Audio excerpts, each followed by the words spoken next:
लाडकी बहीण योजना याचा मोठा वाटा आहे.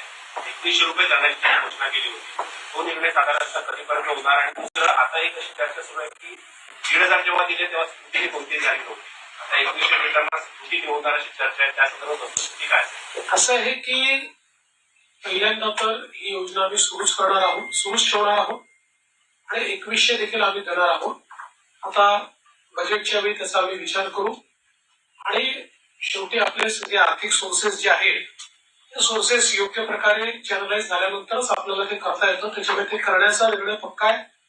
जी आश्वासनं दिली ती आश्वासनं पूर्ण करू. त्याकरता ज्या व्यवस्था करायच्या त्या व्यवस्था आम्ही आधी करू. स्क्रुटिनीचा जिथपर्यंत सवाल आहे तिथपर्यंत एवढंच आहे की निकषाच्या बाहेर जर कोणी घेतलं असेल, निकषातला जो असेल त्याला कोणालाही त्यातलं कमी करायचं नाहीये. पण काही तक्रारी आल्या आहेत की निकषाच्या बाहेर मिळालेला आहे.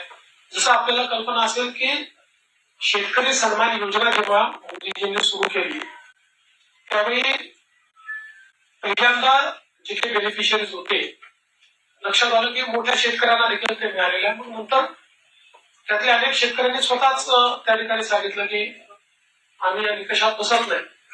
मला असं वाटतं त्यानंतर ती स्थिर झाली.